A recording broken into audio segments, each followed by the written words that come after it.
Bonjour à toutes, bonjour à tous. On est donc au festival Clans sort le grand jeu. On est sur la Graal Sud TV pour la seconde table ronde du festival, créer un univers oriental quand on est occidental.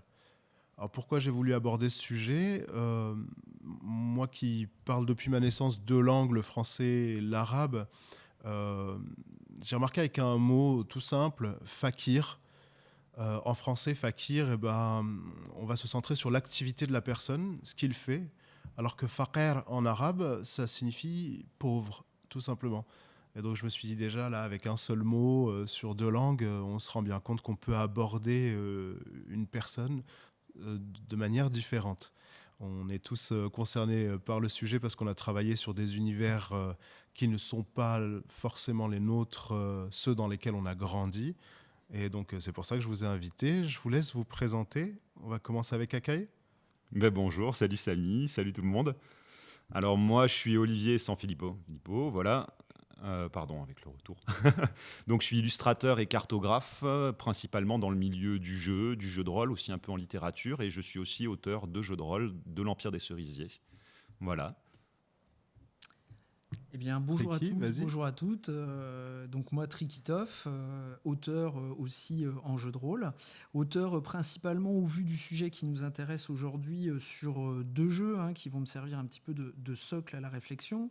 Le premier étant Colonial Gothic, la version française, où finalement j'ai dû travailler à partir des cultures amérindiennes, donc vraiment des cultures historiques, réalistes, amérindiennes.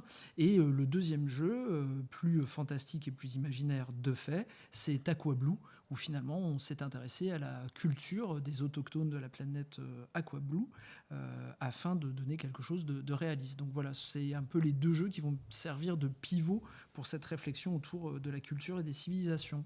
Voilà. Et je suis D'accord. très content de faire cette table ronde avec toi, Samy, puis avec Olivier. Voilà, c'est un plaisir de vous retrouver et qu'on partage ensemble. C'est clair. Dunia, on te laisse te présenter.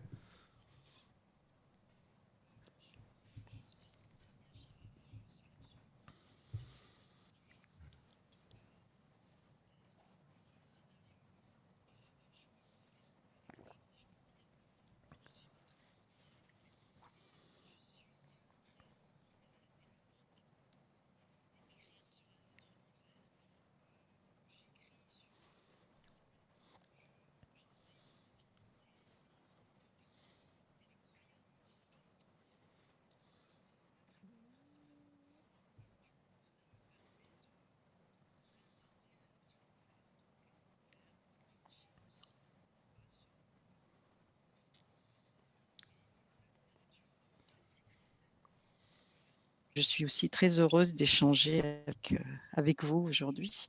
Surtout, je serai un peu la naïve pour le jeu, mais je pense que pour le reste, je devrais avoir des choses C'est clair. à échanger. Voilà. Donc, pour les univers, on a donc les natifs américains, pour toi, Triki, et des natifs sur une autre planète dans un univers de SF. Toi, Akae, on est dans de l'inspiration japonaise. Et toi, Dunia, donc maghrébine et plus particulièrement marocaine. J'aurais voulu qu'on commence par... J'aimerais bien entendre votre définition de ce qu'est oriental et de ce qu'est occidental. Je vais te laisser commencer, Olivier. Tu m'as fait un petit teasing hier. Alors ça sort spontanément en règle générale quand je parle, mais disons que déjà le terme oriental, pour moi, c'est un terme purement occidental. Et ça définit, c'est tellement vague et pas forcément juste pour définir des aires géographiques, culturelles, ethniques, politiques, qui sont très très variées en fait.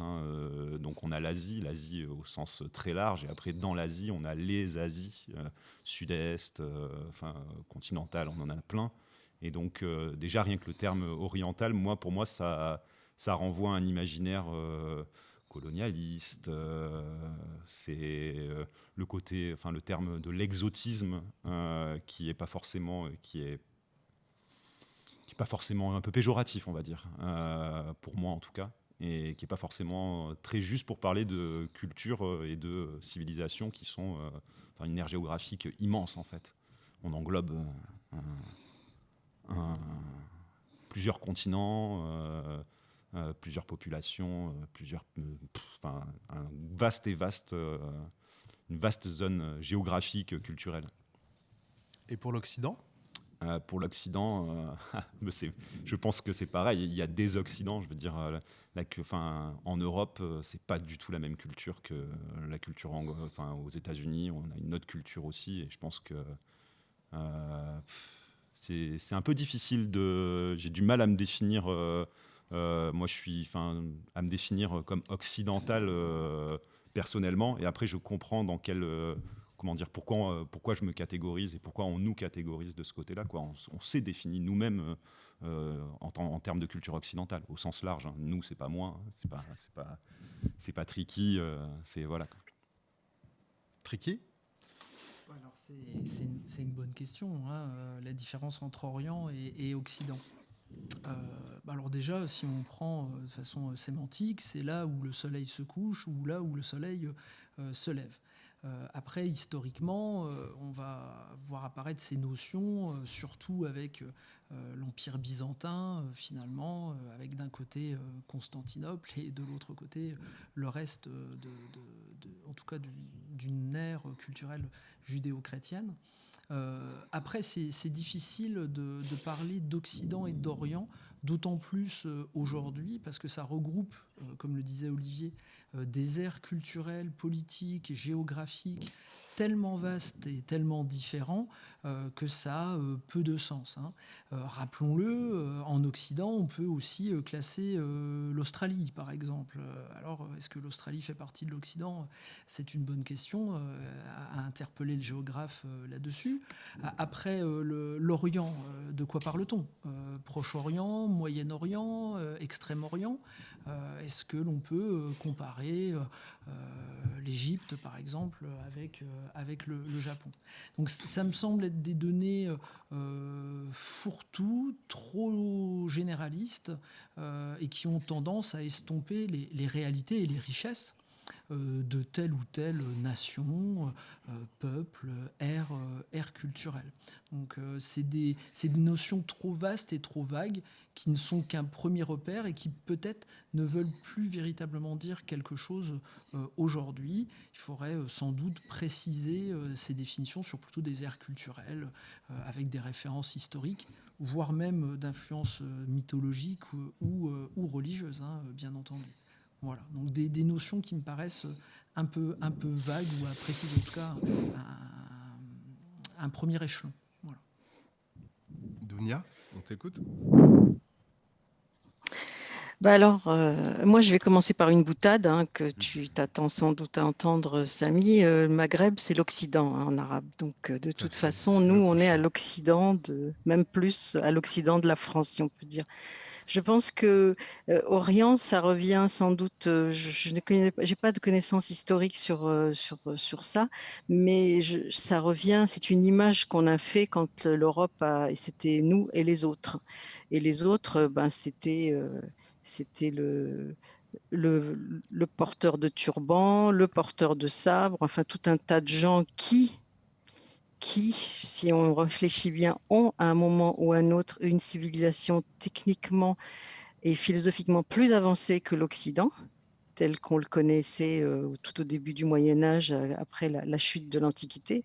Et en fait, c'est une façon d'écrire l'histoire, je pense, parce que pour un Marocain, un Indien, un Indien d'Inde, c'est une personne qui est très, très exotique. Je ne parlerai pas des Chinois qui, vus de là, sont vraiment encore plus loin. Donc, je pense que c'est effectivement des contenus, je pense, idéologiques et qui n'ont plus de sens. Parce que si on prend la technologie, parce que quand on est au Maroc, la civilisation occidentale, c'est le christianisme, hein, ça c'est nos vieilles rancunes datant des croisades, et c'est la technologie, la modernité. Mais maintenant, bon, la religion on laisse de côté, la modernité vient plus de Chine, la technologie que peut-être de France ou d'Allemagne. Donc, excusez-moi, j'ai un problème avec mon... Voilà. Donc voilà, moi je pense qu'effectivement, ce sont des vieilles images qui n'ont plus aucun sens. Parce qu'en plus, en Orient, on a le Proche-Orient, le Moyen-Orient, l'Extrême-Orient. Donc, et il y a des aires qui sont mélangées. Je finirai là-dessus. Si je prends le Maroc, c'est un pays pour moi qui est beaucoup plus africain qu'oriental, puisque ses racines sont en Afrique et que ses relations historiques sont avec l'Afrique, l'Afrique au-delà du Sahara. Donc voilà, c'est un peu à chaud ce qui me vient sur la thématique. Donc il y a 2 points sur lesquels j'aimerais aller.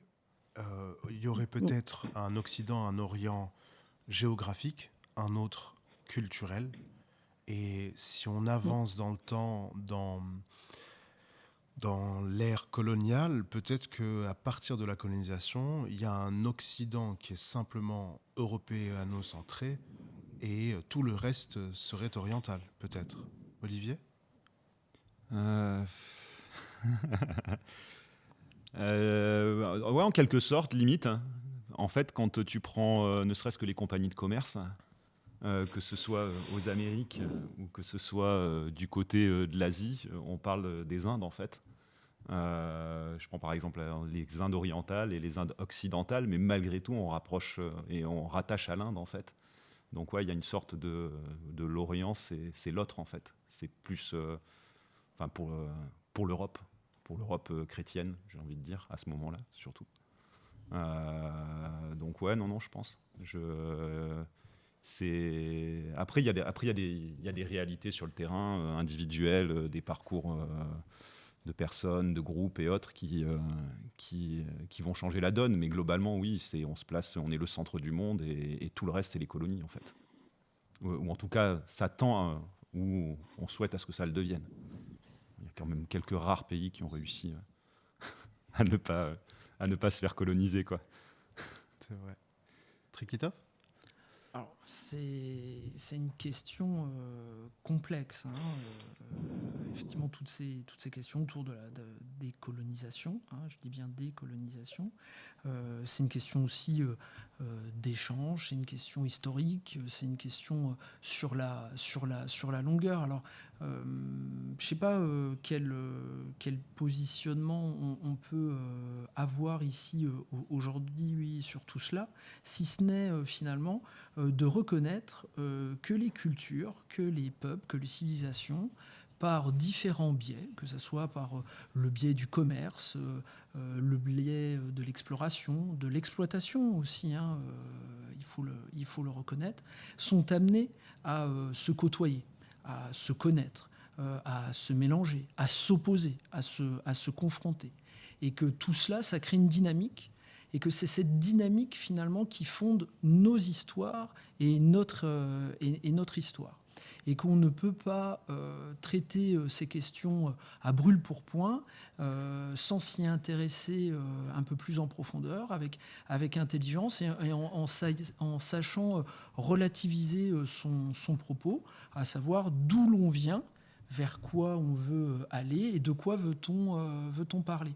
Donc moi, je vais surtout en retenir la question d'échange et, j'allais dire, d'honnêteté intellectuelle, de connaissances historiques, sociales, etc., pour essayer de traiter le sujet le plus profondément possible.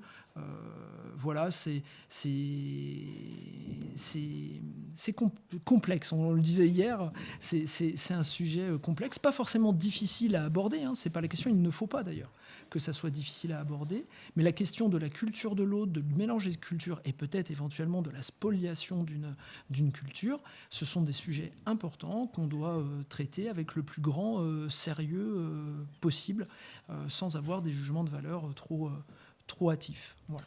Je te relance, peut-être qu'on peut faire une distinction entre la mondialisation, qui est un phénomène qui a toujours existé, c'est-à-dire l'influence de culture sur d'autres, les échanges, et la globalisation, qui est peut-être une notion qui nous vient du capitalisme globalisé et là où la colonisation a eu un rôle à jouer. Il y a Dounia qui voulait réagir, je crois. Dounia, c'est ton tour, oui, effectivement. Merci.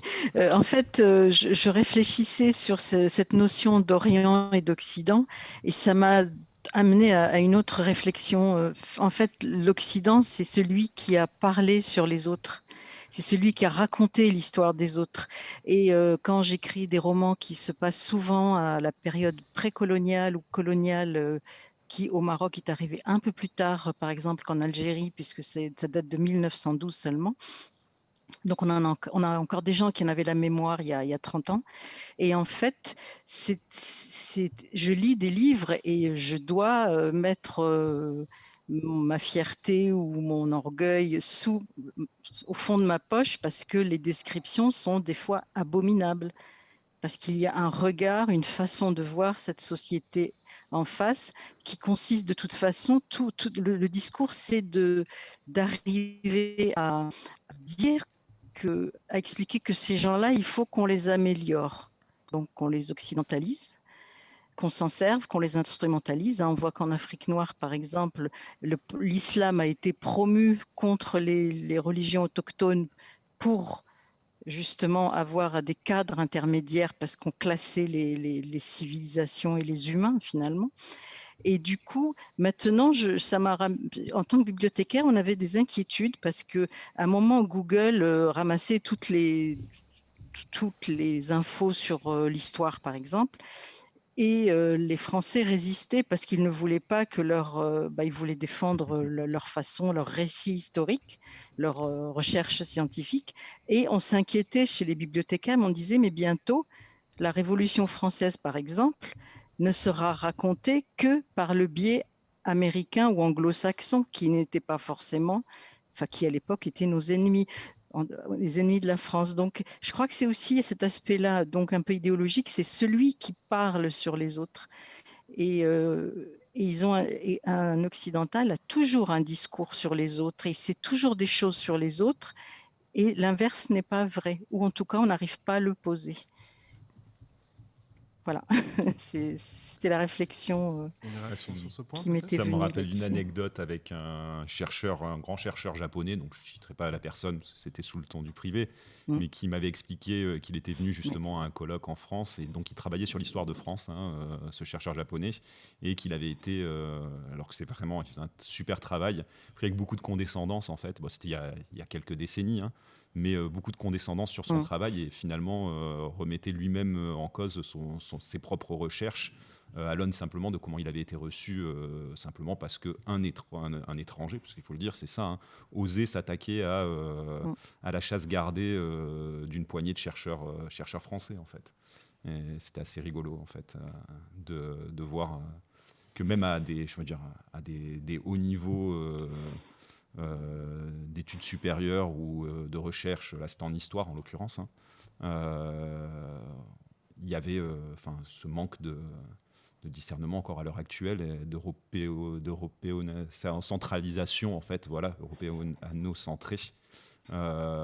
Et voilà quoi. Bon, après, en histoire, je sais qu'il y a de plus en plus, les laboratoires sont très ouverts.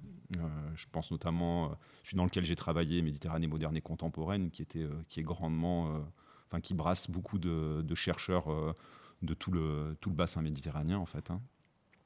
Et justement où ça essaye le plus possible de se détacher en fait de cette vision franco-centrée ou européano-centrée de l'histoire en fait.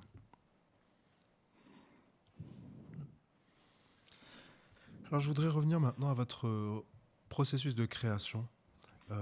Comment est-ce que vous avez fait vos recherches? Comment vous assurez que les termes que vous utilisez sont correctement employés?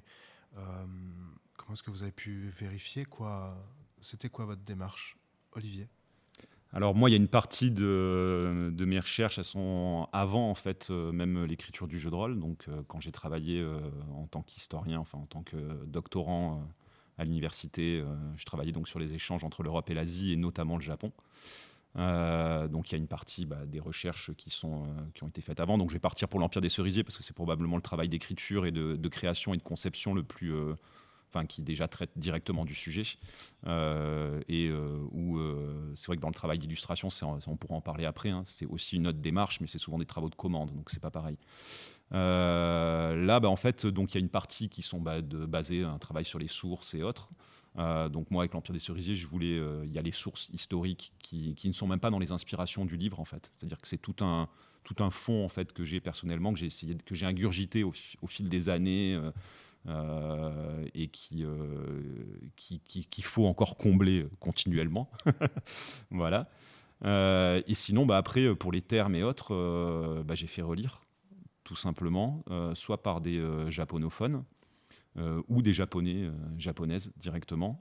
J'ai même fait relire le manuscrit du livre de base avant qu'il soit totalement terminé. Il y avait encore des relectures et autres dessus, à une amie japonaise, en fait.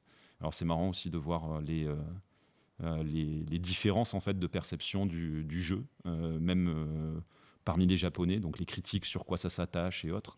Mais donc ouais, non, il y a un travail quand même. Enfin, c'est ce que disait Tricky tout à l'heure, c'est-à-dire que quand on travaille sur l'autre, parce que c'est ça en fait finalement, il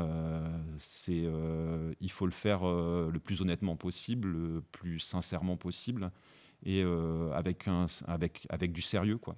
Alors après, moi même en tant que chercheur, c'est même un warning entre guillemets qu'on met en règle générale, même dans les introductions. Moi, je me rappelle dans ma thèse, c'est que j'aurais beau essayer de me détacher le plus possible d'une vision occidentale, comme là, en l'occurrence. Je reste avec mes propres biais, en fait, hein. Je suis français, je suis méditerranéen, donc je ferai des erreurs. C'est là où c'est intéressant, c'est que quand on te les fait relever, d'écouter, en fait. C'est-à-dire que quand la personne est concernée, quand on parle des concernés sur qui on traite, c'est leur culture, quoi. C'est que quand elles te font remonter quelque chose, écoute. Tu peux ne pas être d'accord, hein, ça peut arriver, hein. Je me disais, il y a des Français, beaucoup de Français ne connaissent pas l'histoire de France, quoi.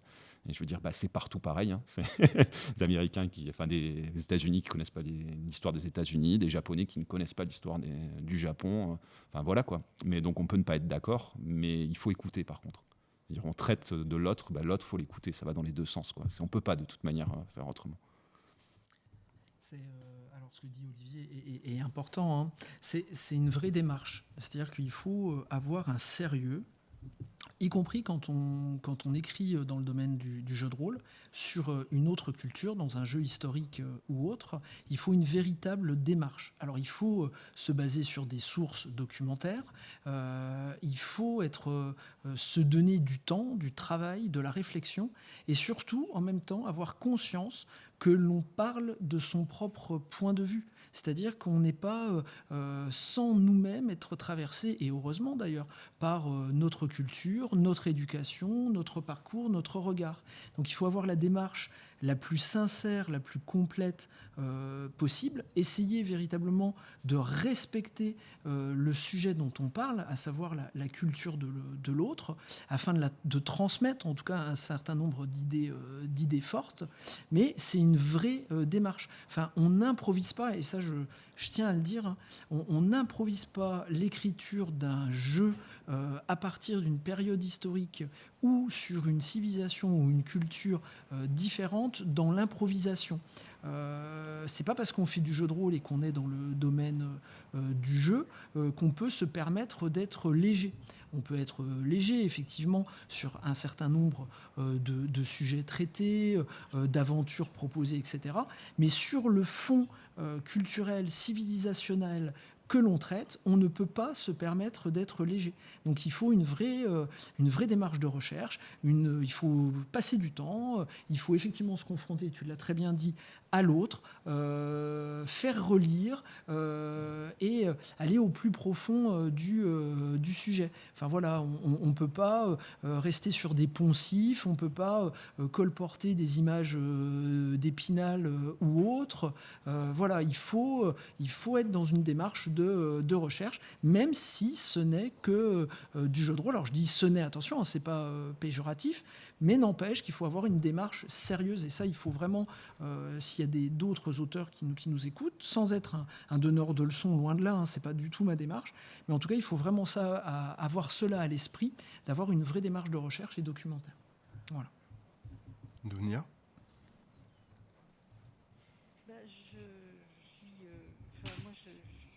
Je vois passer une question en plus parce que de quelqu'un qui dit qu'aimerez-vous dire à une auteure à qui l'on reprocherait de faire de l'appropriation culturelle? Et ma position, moi, c'est que à condition effectivement d'être honnête de s'être informé sur cette culture et de savoir vraiment pourquoi on a envie d'écrire sur cet univers. Moi, j'ai des amis qui sont pas du tout marocains, qui adorent le Maroc, avec qui je découvre des choses sur mon pays natal dès que je discute avec eux. Hein. Je veux dire, une culture n'appartient à personne en propre, surtout de nos jours, mais il faut effectivement la connaître. Peut-être aller rencontrer les gens, parce que il n'y a que comme ça qu'on a la tessiture, les sensations. Et puis, et surtout, laisser la place à l'autre. Celui dont on parle, et là, c'est pas vous que je vise, hein, c'est le fonctionnement global de l'édition. On peut écrire sur l'Orient, mais il faudrait aussi que les Orientaux puissent écrire sur l'Orient et être lus ici, quoi. Ouais, tout à fait. Je ne sais pas si Ouais. c'est clair, mais voilà. Donc, c'est toujours intéressant d'échanger, d'aller. Si on a envie de raconter l'épopée de carthaginoise, par exemple, ou d'un grand empereur chinois, pourquoi pas? Je veux dire, il n'y a pas de. C'est même un bien qu'une culture, d'autres cherchent à se l'approprier à leur niveau, mais c'est que chacun, de toute façon, a commencé, si je parle du Maroc, par moi-même, n'a qu'une vision et une vision et qu'une lecture d'une culture. Et le tout, c'est de le reconnaître, de ne pas chercher à donner des leçons. Ouais, tout Et à fait. je ne vois pas pourquoi Olivier ne pourrait pas écrire quelque chose sur le Japon qui puisse même prendre aux tripes des Japonais. Voilà, c'est ma position. Moi. Il faut que il n'y a que comme ça qu'on échangera et qu'on se reconnaîtra. Mais il faut donner un peu Ouais. plus de place à ce qu'on appelle les minorités, quoi. Je pense que le problème se réglera peut-être parce que quand je construis mon univers, moi, je vais dans l'histoire, je lis des livres qui ont été écrits par des espions qui parcouraient un pays qui n'était pas cartographié à l'époque au Maroc, hein, et qui disent oh ils sont xénophobes, on comprend pas, parce qu'à l'époque c'était un pays assiégé le Maroc. L'Espagne le voulait, l'Allemagne le voulait, l'Angleterre, la France. Enfin, je veux dire, c'était un tout petit pays. Il n'avait que des fusils face les premiers essais en napalm, ils ont été faits au Maroc hein, avant la guerre. Et du coup, mais je suis obligée de partir de récits que les gens avaient fait. Effectivement, ils étaient mal reçus parce qu'on savait très bien, parce que l'écrivain à la fin, il disait je suis passé au bureau ou je ne sais pas quelle représentation de quel comptoir et j'ai déposé les cartes que je venais de faire de telle région qui est complètement blanche sur la carte française par exemple. Donc c'était effectivement de la pénétration agressive, Ouais, clairement. mais on disait que les autres étaient xénophobes. Après, je suis partie de là et puis bon comme j'ai quand même, je suis de là-bas aussi, ben j'arrive à rendre une atmosphère que peut-être, je ne sais pas, Olivier, tu n'arriverais pas forcément à rendre, mais ce n'est pas Ah, mais important. c'est même Tu en c'est même rendras une certain. autre. C'est pas possible. Voilà, C'est donc c'est ça que je veux dire. Et comme, moi je suis franco-marocaine, mais je sais que j'ai mis toute ma créativité, je l'ai mise sur le pays où je ne vis pas, ouais. ou que je connais le moins bien finalement, parce que j'ai fait mes études en France. Donc du coup, même moi là-bas, je suis quelqu'un, je suis aussi un objet étrange et original, si j'ose dire. Je sens les choses, mais j'ai des amis qui sont capables de me faire des cours d'histoire sur le Maroc. Mais voilà, moi, ça ne me dérange pas. Ce qui me dérange, c'est la malhonnêteté. C'est effectivement, je parle à ton nom, à ta Ouais. place. Voilà. Et si je suis C'est- un jeune écrivain que j'ai envie de parler je sais pas, de la Corée, qui est quand même assez à la mode en ce moment, ou je sais pas, de quel endroit d'Inde, pourquoi pas, tant qu'on sort des clichés. Mais les clichés, même en parlant de la culture européenne, il y en a, hein, il faut les éviter Ah oui, aussi. bien sûr. C'est exactement ça. L'idée, c'est pas d'être dans de l'appropriation culturelle, bien entendu, c'est d'être dans de la compréhension culturelle et d'avoir une vraie démarche, pour le coup, interculturelle et de savoir faire un petit peu comme un ethnologue, quelque part, un pas de côté, c'est-à-dire sortir de ses propres représentations pour traiter effectivement un sujet, tout en ayant conscience qu'on ne va pas le traiter comme quelqu'un qui vit ce contexte culturel. Il faut avoir cette honnêteté-là et finalement espérer que le lecteur l'aura bien compris, qu'il s'agit d'une démarche intellectuelle qui rend grâce à une compréhension culturelle et qui n'a ni but d'appropriation, encore moins de spoliation, et qui a la limite de sa capacité, de son honnêteté en termes de démarche intellectuelle. Donc voilà, cette posture, ce positionnement véritablement en termes d'écriture, il est important. Il est tout aussi important dans le milieu du jeu de rôle, même si c'est un objet ludique. Voilà. On ne peut pas traiter les choses, comme je le disais tout à l'heure, avec simplicité. Il faut se donner le mal d'aller véritablement en profondeur et d'avoir un vrai positionnement.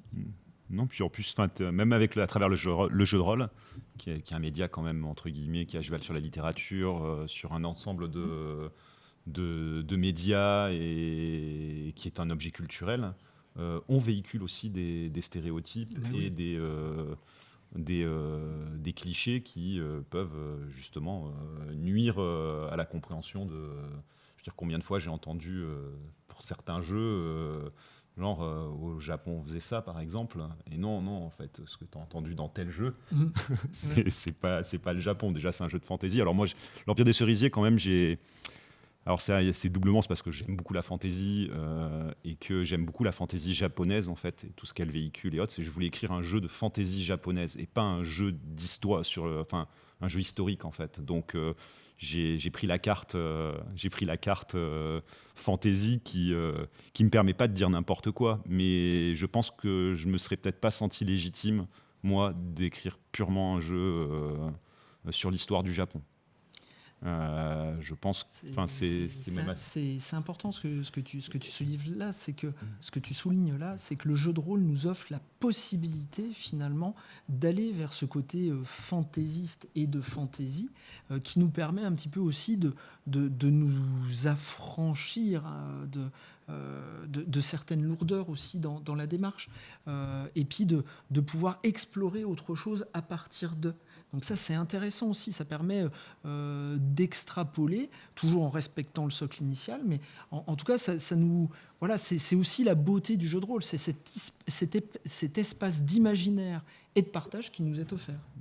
Oui, tout à fait. Après, bon, je pense que je ne trahis pas la culture, en tout cas la culture populaire et créative, on va dire, japonaise, quand on voit toute la pop culture, les animes, les mangas, comment eux-mêmes... utilisent leurs matériaux en fait, leurs matériaux historiques, folkloriques, mythologiques, et même celui européen et d'autres nations et d'autres cultures à leur sauce. Bon, enfin voilà, moi je voulais aller plutôt dans ce sens-là, peut-être pour avoir un début, en tout cas une teinte plus légère, et pouvoir parler, parce que je parle, enfin, ça serait mentir après de dire que je parle pas de culture japonaise ou de mythologie japonaise. Toute la mythologie, toute la première partie, c'est la mythologie du Japon, vraiment avec les divinités japonaises et autres. Donc tu es obligé de toute manière de faire attention et d'être respectueux de ce que tu fais. Mais c'est vrai que moi j'ai pris la carte quand même, je fais de la fantaisie. Voilà, c'est-à-dire que je fais tout pour être, oui, de tordre les codes, ou alors d'aborder même certains sujets propres en tout cas moi comment je l'ai perçu, comment je l'ai analysé de la société japonaise, et de les aborder sur un ton peut-être plus léger ou plus ludique et différemment que si j'avais fait un jeu historique où je me serais retrouvé à me dire non là je peux pas parce que je serais gêné parce que là on aurait abordé des thèmes qui sont pas forcément des thèmes super réjouissants et voilà, j'aurais pas forcément eu envie de les traiter historiquement quoi, ou ce genre de choses. Et puis bon, parce qu'après, moi je suis pas japonophone en fait, et c'est un vrai, je pense que la langue est une vraie barrière Alors, je connais plein de termes japonais et autres. J'ai travaillé au Japon, je connais beaucoup de japonais, d'amis. J'ai beaucoup d'amis japonais avec qui j'échange et autres. Mais malgré tout, je pense quand on traite vraiment d'histoire purement japonais, hein, c'est-à-dire que moi, je travaillais sur les relations Europe-Asie en fait à travers un personnage européen quand je travaillais en histoire, et c'est justement de casser ce côté vision européano-centrée à travers un personnage européen, donc c'est un peu particulier. Mais il y a la barrière quand même un petit peu de la langue, donc en fait moi je sais que ça a été un frein pour me dire bon, on va rester sur le domaine de la fantaisie, quoi. Mais c'est des bons positionnements parce que même le travail que l'on a effectué en équipe hein, autour d'Aquablue, qui pour le coup est véritablement purement imaginaire, mais traite aussi de la colonisation d'une planète, de finalement d'essayer de construire une culture autour d'un peuple imaginaire. Ben, on a eu vraiment en équipe, et là je tiens à souligner le très bon travail de toute l'équipe. Et puis je salue particulièrement Vincent Morin, qui a fait de Rôliste TV, pour ceux qui connaissent, qui a fait un super travail sur la planète Aquablue. Hein. Et j'ai eu la chance de bosser avec lui. Et voilà, il y avait une vraie démarche de toute l'équipe. D'essayer, même si c'est une culture imaginaire, d'avoir la même démarche en termes intellectuels et en termes de sérieux. Et que l'on traite effectivement d'un fait historique, d'une culture réelle, d'un peuple réaliste, ou que l'on veuille traiter d'un peuple fantastique ou totalement imaginaire, ben voilà, il y a des notions qu'il faut prendre en compte. Comment se structure la société, comment s'est construite l'histoire de ce peuple, quelle est sa religion, quel est son contrat social, comment se passe le quotidien, parce que cette démarche-là, qu'elle soit dans une sphère réaliste ou dans une sphère de pur imaginaire, elle donne en tout cas à montrer la transparence et l'honnêteté. Hein, Dounia utilisait le terme d'honnêteté tout à l'heure, l'honnêteté de la démarche mise en place. Et moi, c'est ce que j'attends véritablement dans toutes les créations en jeu de rôle, c'est-à-dire d'avoir l'idée d'aller en profondeur des choses, même si on traite d'un peuple totalement fantastique ou imaginaire. Alors, il y a deux cas. Il y a celui de la création d'un peuple totalement original, comme dans le cas d'Aquablue, où on va probablement avoir des inspirations de civilisations qui ont réellement existé. Ben oui, bien sûr, bien sûr. Et puis surtout, à Aquablue, on avait la chance de partir du socle de la bande dessinée et que les éditions avaient fait un gros travail, et les auteurs de la BD, les différents auteurs de la BD. Donc on ne partait pas de rien, heureusement, quoi. Et que c'était un travail d'équipe où on s'est chacun vérifié, j'allais dire, les uns les autres, et puis où on a fait tourner la pensée pour que cette pensée elle soit pas enfermée et enfermante autour de la création de ce qu'on voulait écrire. En fait, on a développé quelque chose qui existait déjà à travers la BD. On a essayé de rendre grâce à cette BD, et en même temps, on a essayé de rendre grâce à une culture de l'imaginaire, d'un peuple natif imaginaire. Et bien sûr, tout comme la BD, on s'est fortement inspiré des cultures polynésiennes, etc., amérindiennes aussi par certains côtés. Enfin voilà, c'est un vrai travail de recherche avec cette contrainte de faire quelque chose de juste et en même temps qui réponde au canon et à ce qui avait déjà été développé dans la BD. Donc quelque part, il y avait une double contrainte.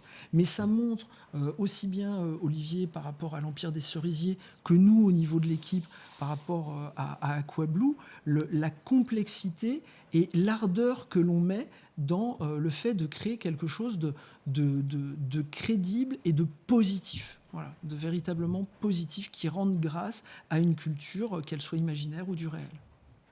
Alors, volontairement, je vais vous poser une question un peu troll, et particulièrement à toi, Dounia. Je voudrais que tu répondes en première. Puisqu'on est dans la création originale, quelque part, on s'en fiche. On peut quand même dire ce qu'on a envie.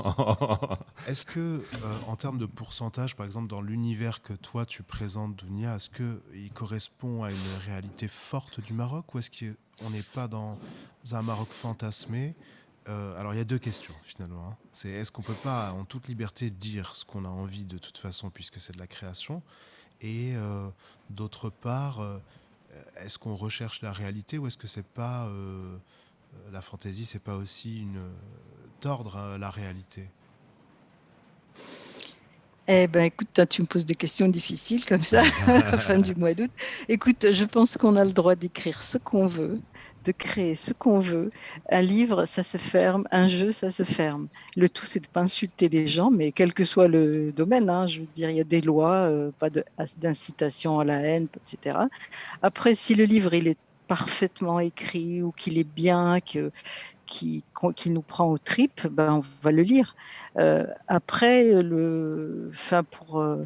oui, moi, ce que je dirais, c'est écrivez sur ce que vous avez envie d'écrire. Moi, quand je recrée mon Maroc, c'est le Maroc de mes 14 ans dont je parle sans arrêt. C'est pas le Maroc de. Alors, j'ai une autre partie de création. J'écris des policiers un peu sociaux, qui se parlent du Maroc de maintenant. Je vais là-bas, je discute avec les gens et c'est la société telle qu'elle est, et qui est une société d'ailleurs très très riche et très mélangée. Mais là, je ne recrée rien, sauf que j'ai mon récit à moi sur la situation en particulier des femmes et des gens un peu modestes là-bas.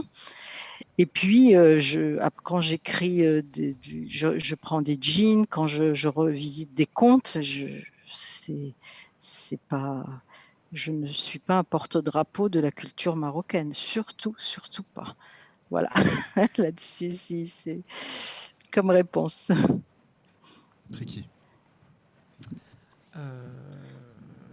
Oui, est-ce D'ailleurs, qu'on peut... je ne sais pas si vous connaissiez Van Kovlert, je crois. On dit c'est un écrivain qui a eu je crois, le Goncourt.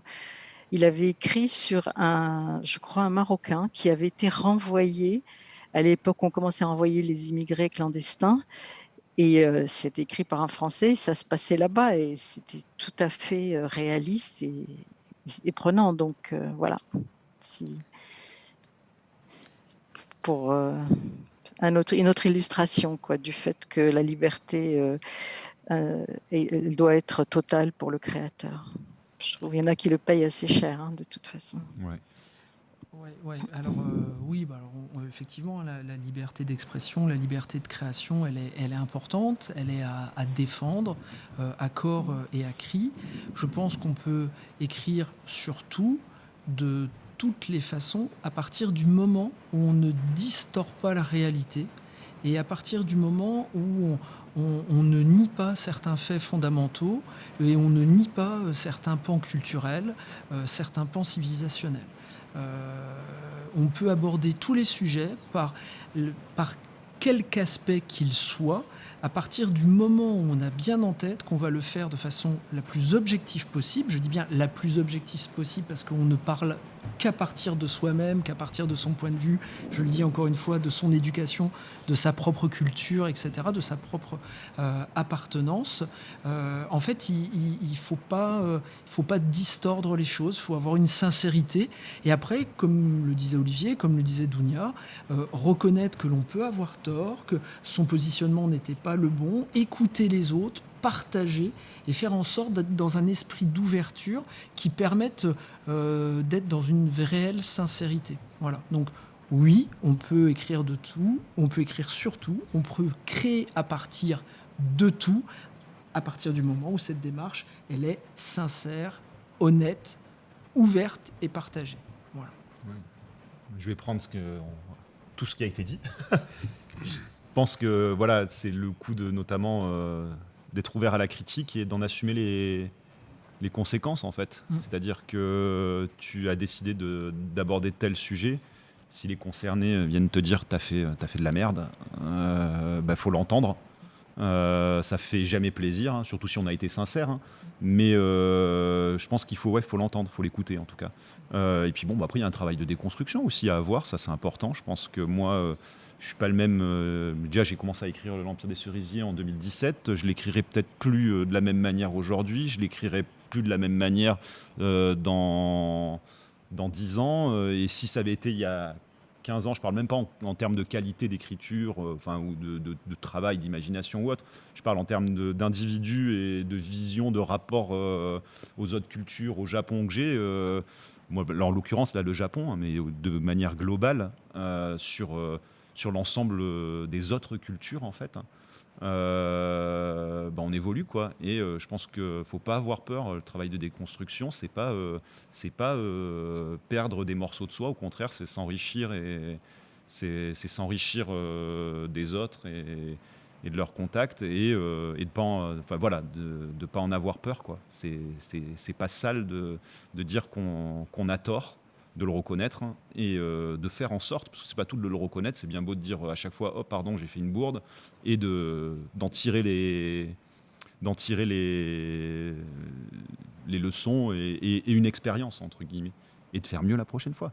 Alors ça veut pas dire que là, je me suis pas pris, tout se passe bien, c'est ça que je veux dire.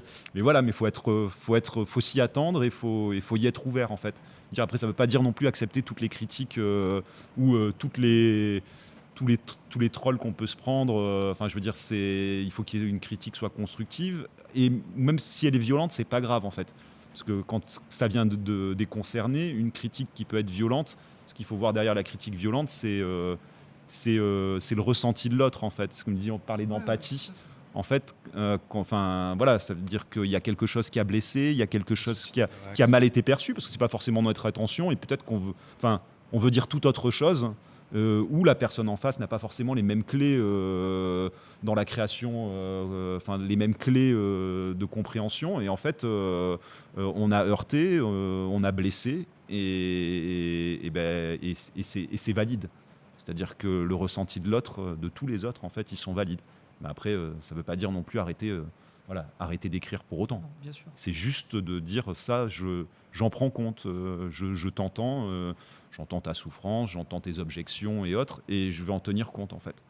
Je pense que c'est important. Et puis même pour progresser, tout simplement, hein, c'est à tous les niveaux. Hein. C'est même pas une question, là, on n'est même pas dans sur l'appropriation culturelle, Occident-Orient, je parle même en termes de technique, en termes de pratique ou autre. Il faut être ouvert à la critique, et on se perfectionne, quoi. C'est ça, se perfectionner. Tendre vers la perfection, c'est un peu nul sur le principe. On s'améliore, voilà, je préfère ça. On s'améliore.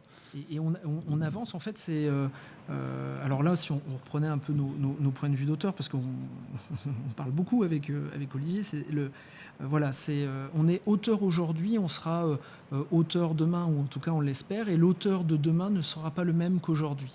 C'est-à-dire que, par exemple, grâce à l'expérience que j'ai eue en équipe avec Rémi, avec Paul, avec Vincent, etc., sur Aquablue, si je devais retravailler sur Colonial Gothique, je ne le ferais pas de la même façon.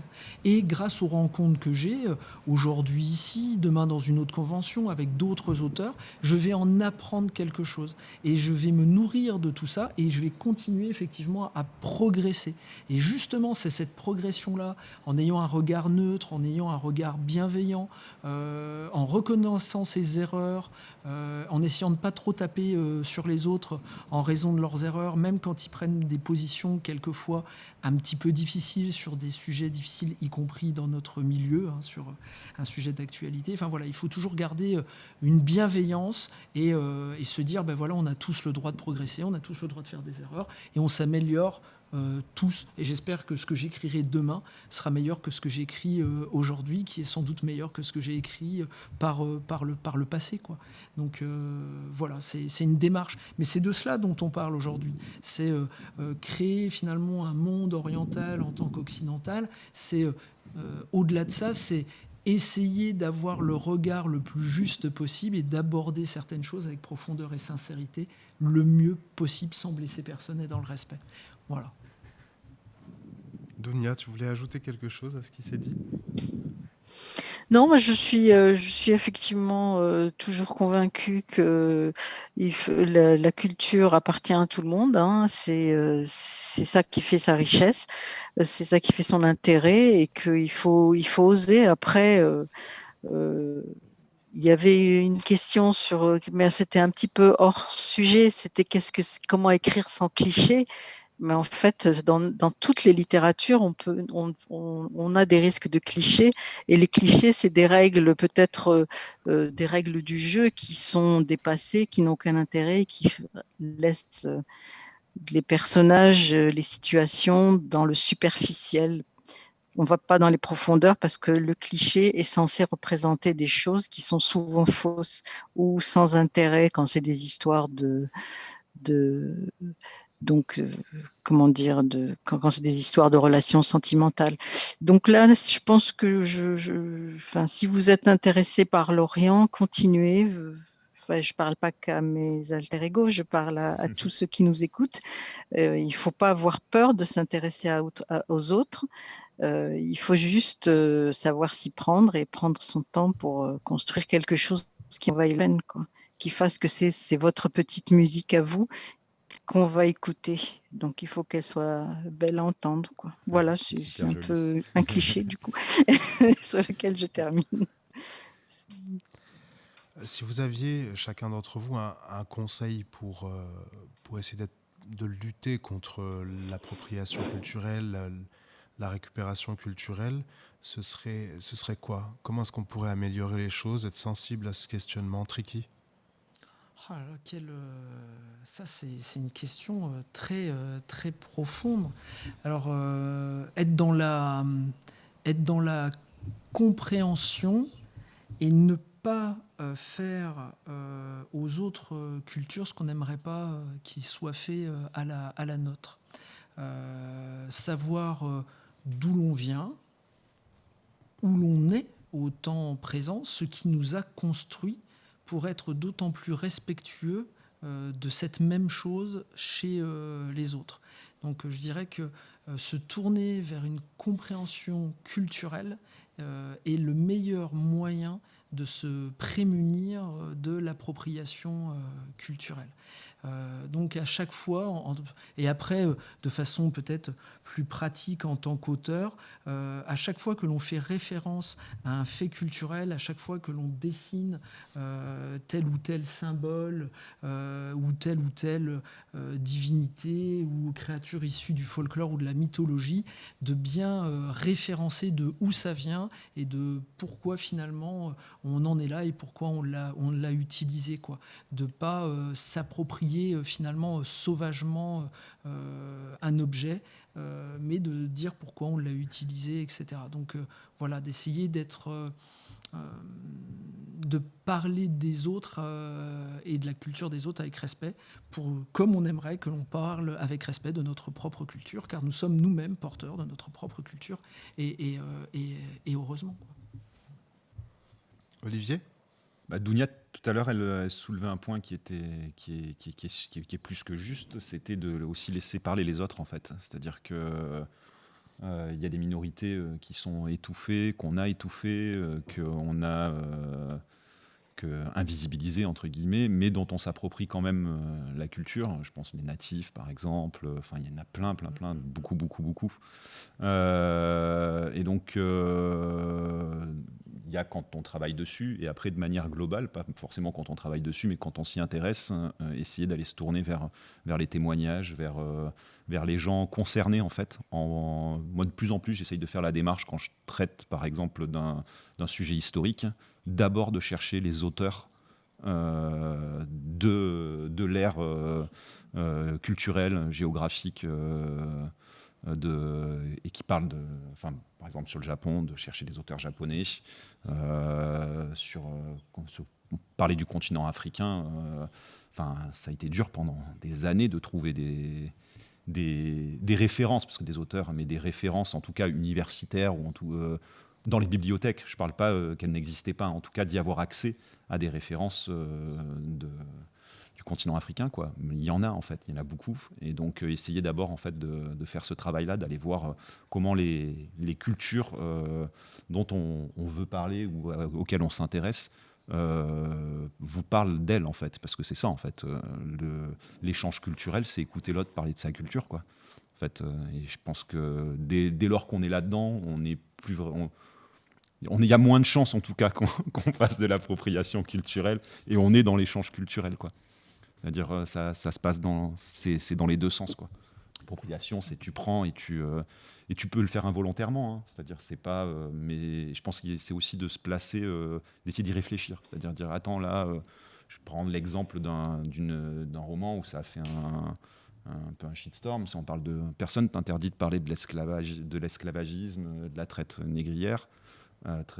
Sauf que quand l'histoire elle est vue par le biais d'un ou d'une petite blanche et qu'en fait le héros c'est encore le, le sauveur blanc qui vient libérer les esclaves africains, là, est-ce que c'était encore nécessaire Est-ce que c'était nécessaire aujourd'hui, quoi, ce genre d'histoire, quoi.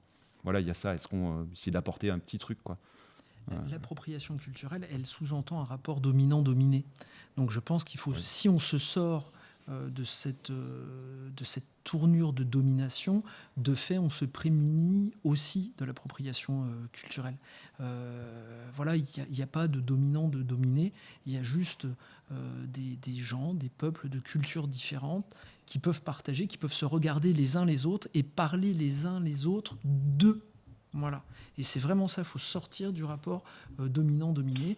Et puis, mais on fait aussi ce genre d'erreur, finalement, quand on crée aussi des peuples fantastiques dans plein de jeux de rôle. On a tendance à coller des poncifs culturels sur tel ou tel peuple, parce qu'on se dit, ah, ça va être plus facile à comprendre ce peuple si, par exemple, je le fais ressembler à telle culture des pays du Nord, finalement historique comme un viking, etc., etc. Enfin, ce genre de raccourci, essayons de l'éviter, essayons de, en création d'imaginaire, d'avoir la même attente de qualité et de construction qu'on peut l'avoir dans une démarche tournée vers quelque chose de plus réaliste ou historique, quoi. Intéressons-nous aux mythes, aux cultures, aux religions, à l'organisation sociale, à l'histoire, etc., etc. Essayons toujours de pousser la barre de la qualité et sortons de ces schémas dominants-dominés, de ces images d'Épinal, de ces poncifs. On l'a tous fait à un moment donné, hein, y compris dans la création de certains même de nos personnages. Là, j'en reviens un peu au jeu de rôle, hein, mais autour de la table, sortons de cela et puis essayons de passer à autre chose et de collaborer tous ensemble à un mouvement de meilleure connaissance. Donc je reviens sur mon idée de compréhension culturelle de l'autre et de partage culturel. Je pense que ça passe par l'ouverture justement et laisser aussi un peu le champ libre aux autres, quoi. Ouais, je veux dire, la mixité dans le paysage rôliste francophone. Comment dire? Ouais. Évite, quelle est la bonne démarche selon toi pour éviter l'appropriation, la récupération culturelle?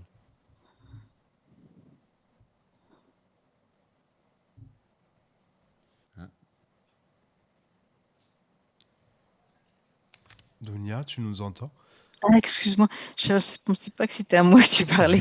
Oui, je pense que je te dirais c'est très politique cette thématique de l'appropriation culturelle, hein, dans le bon sens du terme. Il faudrait déjà qu'on rende au peuple auquel on leur a arraché ou volé ou échangé contre 3 babioles les objets d'art qui sont dans nos musées, dans nos bibliothèques. Cesser de penser qu'ils sont incapables, eux, de veiller sur leur histoire culturelle. Et puis, je pense que ça redonnera un peu de confiance parce que, comme on dit, chat échaudé craint l'eau froide. Donc, pour éviter l'appropriation culturelle, globalement, il faut un peu réparer l'histoire. Et puis, en tant qu'écrivain, je pense qu'on a déjà pas mal dit les choses, hein. Je le répète, j'aimerais mieux à la limite qu'on soit plus nombreux de partout à écrire sur tout, sur vraiment tout, qu'on soit pas là. Dans le jeu, c'est peut-être plus souple et plus facile à amener parce qu'on est en groupe. Mais quand on est un écrivain, qu'on est face à un éditeur qui a déjà son africain, déjà son asiatique et déjà son arabe, eh ben, on n'a plus qu'à aller se rhabiller ou essayer de se débrouiller, quoi. Il y a un aspect, cet aspect parisien qui écrase toute la France déjà et qui écrase encore plus ce qu'on appelle les minorités. Après, l'arabe est la 2e langue parlée en France, hein, donc après le français, c'est pas. Est-ce que c'est encore une minorité? Enfin, c'est un peu provocateur, mais c'est considéré comme une des langues de France, comme les langues les langues régionales.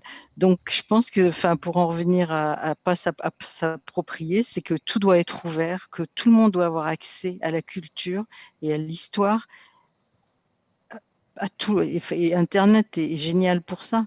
Je veux dire, quand moi j'ai besoin de livres, je suis bibliothécaire, j'arrive à les trouver, les documents anciens. C'est mon Ouais. métier.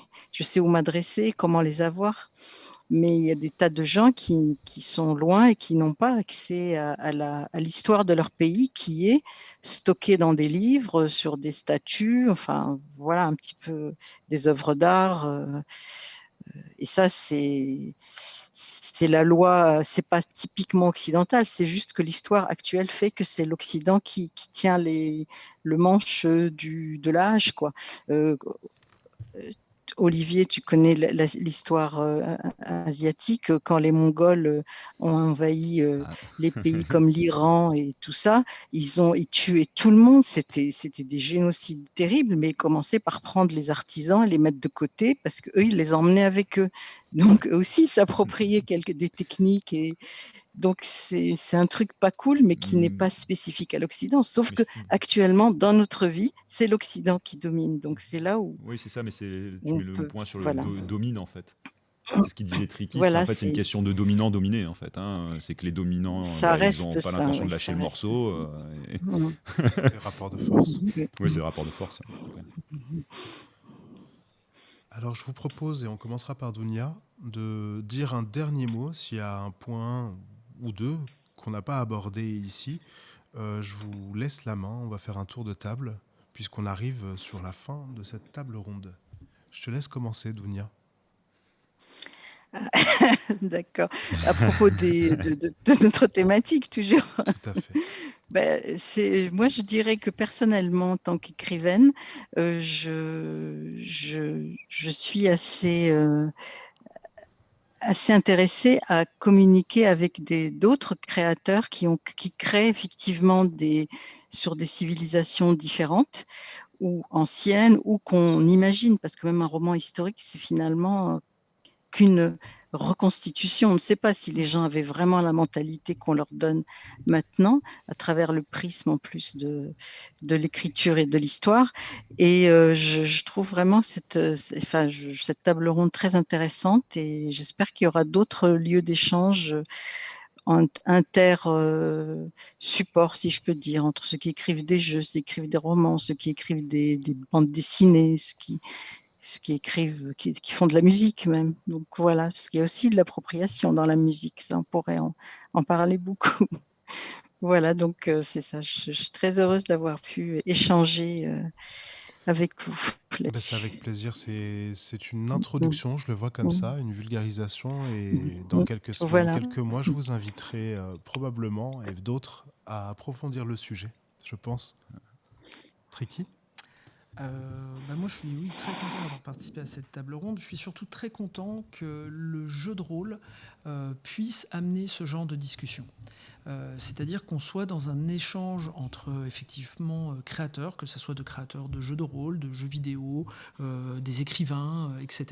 Et que finalement les tables rondes autour du jeu de rôle sortent un petit peu du jeu de rôle et qu'on essaye d'avoir une qualité de réflexion parce qu'il y a vraiment des gens très intéressants dans notre milieu et dans notre sous-culture qui est le jeu de rôle, parce que ça forme une sous-culture, un ensemble sous-culturel. Et je trouve qu'on a tous à y gagner de parler peut-être d'autre chose que du jeu de rôle fondamentalement, mais à travers le prisme du jeu et du jeu de rôle. Donc je suis très content d'avoir modestement participé à cette table ronde.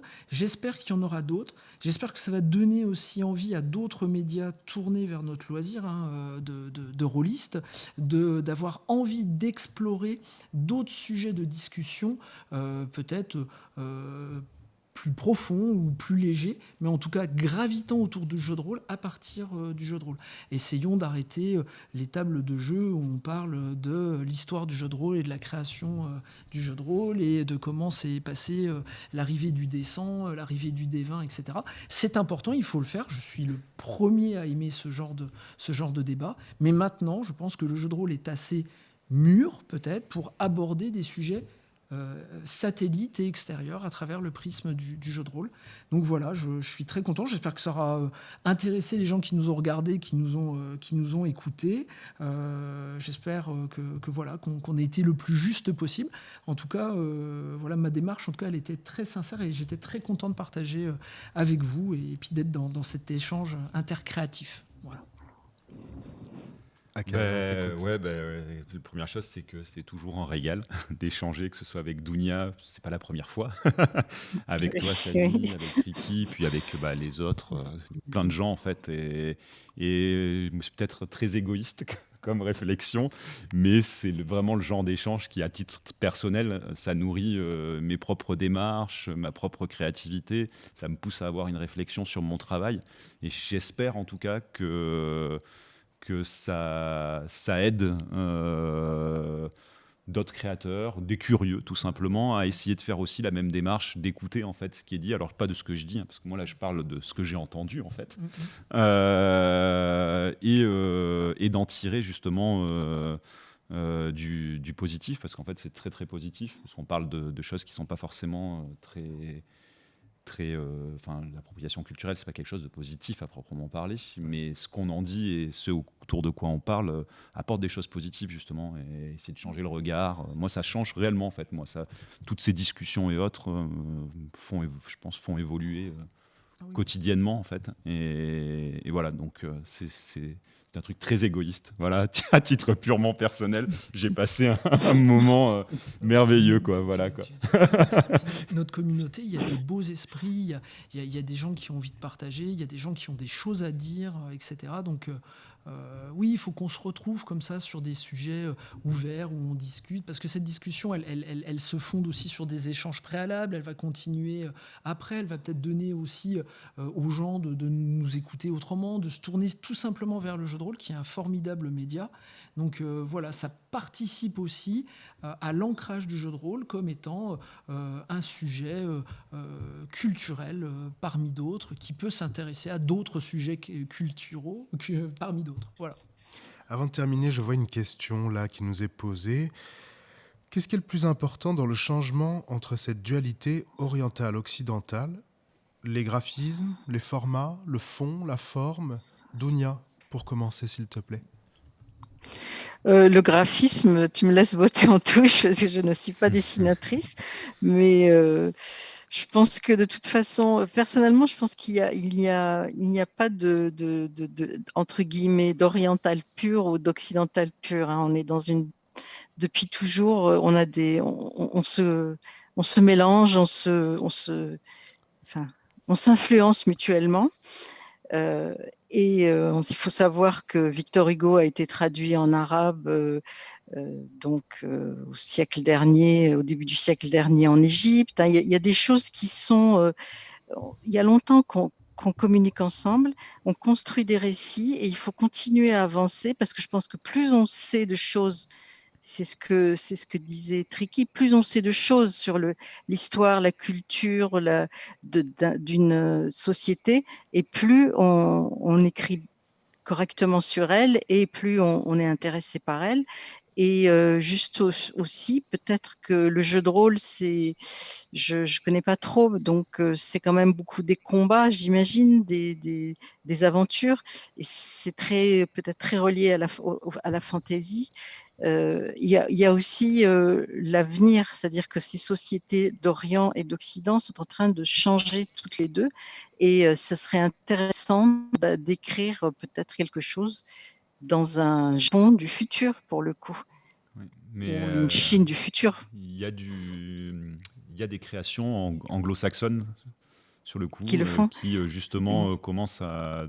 Il y a l'afrofuturisme et des jeux de rôle qui arrivent un peu sur ces sujets-là, qui commencent à émerger, et ça c'est génial, enfin. Déjà c'est... Je pense à Sebatro et Misko qui vont nous proposer quelque chose avec le peuple des Urubas qui est parti dans l'espace. J'essaierai de mettre ça en commentaire. Il y a un truc pas mal qui arrive là. Alors, Akai, qu'est-ce que tu en dirais toi donc? Changement entre cette dualité orientale-occidentale, est-ce que c'est le graphisme, les formats, la forme, le fond? c'est le traitement, à la limite, mais me fait même pas. Enfin, comme je disais, c'est un Orient-Occident. Quel Occident, quel Orient? Je veux dire, des fois, j'ai plus de similitudes, de rapports et de connexions, même limite culturelles avec mes cousins de l'autre côté de la Méditerranée qu'avec, je sais pas, des potes normands, quoi. Enfin, je veux dire, dans ma vie de tous les jours, en bord de Méditerranée, ce que je mange au niveau culinaire, ce que je regarde, l'art, etc., l'architecture. Enfin, il y a des tas de choses qui me. Enfin, ouais, c'est un peu. Je sais pas, qu'est-ce que. Après, il y a eu, ouais, il y a eu tous des vagues, en fait. Il y a eu une période, en effet, qui est liée très fortement au colonialisme, 19e, etc., avec l'orientalisme et autres, qui ont véhiculé un certain nombre de stéréotypes et graphiques, en fait, autour de ça, en fait. Mais, aujourd'hui, j'aurais du mal à le dire, en fait. C'est-à-dire que. Puis on le voit, même en plus, moi, enfin, dans les secteurs où je travaille, et connexes, c'est-à-dire autour. Enfin voilà, nous, sur les Arcane Asylum, on a travaillé avec des. Alors je voudrais pas être de malaisiennes, russes, enfin je veux dire, sur les mêmes bouquins. Et en fait, finalement, quand tu regardes le bouquin, à aucun moment tu te dis qu'il y a des gens de tous les espaces, de plein d'espaces géographiques et culturels différents qui ont travaillé, en fait. Donc finalement, c'est dans le domaine graphique, en tout cas actuel, hein, je ne parle pas dans l'histoire de l'art et autres, hein, ouais, ça circule beaucoup, en fait. Il y a de moins en moins. Après, oui, il y a de la récupération et autres, au niveau symbolique, au niveau autre, je sais qu'il y a, par exemple, un peu scandale, c'est une Canadienne qui avait récupéré, en fait, un tas d'iconographie native, et qui avait signé sous son nom sur le nom d'œuvres, enfin, en réclamant que c'était des œuvres originales, natives, en fait, alors qu'elle l'était pas du tout. Elle était de culture anglo-saxonne, d'origine anglo-saxonne, absolument pas d'origine native. Et bon, bah là par contre, c'est carton rouge, quoi. Ouais. Tricky. Alors moi, je dirais que c'est transverse, tout ça, effectivement. Ça va du format au fond, au graphisme, etc. Je vais plus m'intéresser sur le terme de dualité. Déjà, bon, pour revenir à ce que j'ai pu dire au début, on ne peut pas parler d'un Occident et d'un Orient. Il y a sans doute des Occidents, des Orients. Et cette question de la dualité, elle implique une certaine confrontation, hein. Et aujourd'hui, je pense qu'il y a plus l'idée peut-être d'une complémentarité, d'échange, etc., entre deux aires culturelles composées de bien des aires culturelles qui chacune peuvent interagir ensemble. Voilà, je pense que, encore une fois, il faut savoir d'où l'on vient, qu'est-ce qui nous a fondés, à quelle culture on appartient, selon quel schéma, etc. etc. Et en étant, finalement, c'est des questions aussi d'identité. Il y aurait tout un sujet là-dessus, sur la construction de l'identité. Mais sûr de cela, eh bien, on peut aller vers l'autre. Donc je pense qu'effectivement, il y a un changement dans cette dualité qui est transverse, mais il faudrait sans doute sortir de cette dualité, en fait. Finalement, ça sera un peu mon mot de la fin. Il faut sortir de cette dualité pour être plutôt dans une communication que dans une dualité. Voilà. Ouais, puis, enfin, je trouve que Orient-Occident, ça nie aussi beaucoup de régionalisme Mais bien sûr. et de minorités ethniques, et de leur culture, en fait. C'est-à-dire que c'est très pratique aussi pour comment dire, diluer complètement des cultures qui, en règle générale, sont dominées, quoi. Je veux dire, c'est très facile, quoi. Sous le terme d'Orient, on met un gros trait de pinceau, c'est une mosaïque de plein de couleurs différentes, et en fait, tu fais un gros coup de pinceau qui te fait un gros nuage, un gros patchwork qui finalement n'a plus trop de sens, en fait. N'a plus de sens, pas finalement, ça a plus vraiment de sens. Complètement, et tu dis, on simplifie. Moi, je dirais, il faut oser la complexité. Il faut arrêter le macro, il faut se tourner vers le micro. Il y a des géographies Ces géographies, elles ont fondé des espaces, elles ont fondé des installations de peuples, elles expliquent des échanges, elles expliquent un ancrage culturel. Donc arrêtons d'avoir un regard macro, tournons-nous plutôt vers le micro, essayons d'être dans de la compréhension culturelle et d'être dans la notion d'échange. Voilà. Et osons la complexité. Voilà. Soyons force de travail, force de proposition, allons au fond des sujets. Arrêtons la simplification. C'était le mot de la fin. Je remercie Dounia de sa participation, Akae, Trikitov. C'était créer un univers oriental quand on est occidental dans le cadre du festival Clan sort le grand jeu. J'espère qu'on vous aura intéressé sur ces sujets. Merci. Merci les à amis. vous. À la prochaine.